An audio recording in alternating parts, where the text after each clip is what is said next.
Hello from Philville. Matter of fact, I'm not at Philville. I'll show you a neat old barn. I'm at one of my out yards. Give you a peek at Adams County, how pretty it is. I'm way up on a hill. This is in the Appalachian foothills.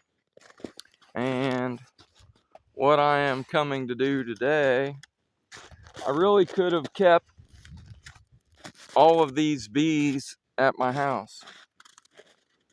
This guy has a really neat garden. He's got fruit trees and blackberries and grapes. And this is called Phil's yard. His name's the same as mine.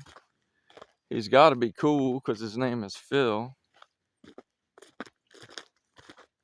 What I'm doing here today, we had a big snowstorm. We don't really get tons of snow like we used to when I was a kid. We'll have one or two of these a year, and it used to snow all the time. What I'm doing today is making sure that my bees have air. What I understand, they can handle a certain amount of time without fresh air, but they this is silly. Going out and doing this stuff in the snow is crazy. It's cold too.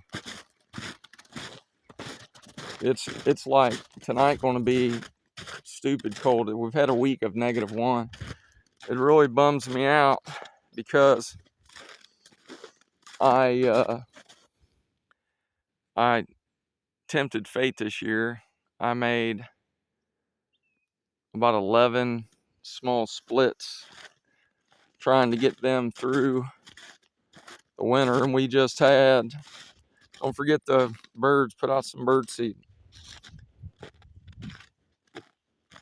We just had a whole week where the evenings are -degrees, and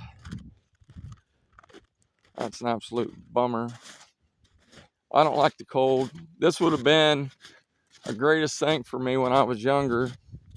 I was raised a step above welfare, which meant my mom said, food and clothes are on me, everything else is on you. See that big pine tree? That's where I'm gonna get all my fuel for my smoker this year. Pine needles are great.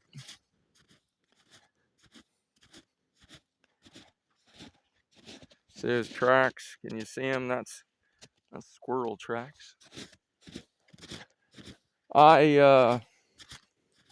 When it did this, we would have been happy. I'd have got up early, got dressed up, and went out shoveling snow.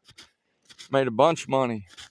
I think the most I ever made was a little bit over $100, but this is back in the 70s.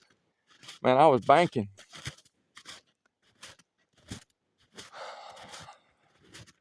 There's some hardworking kids out there, but most kids are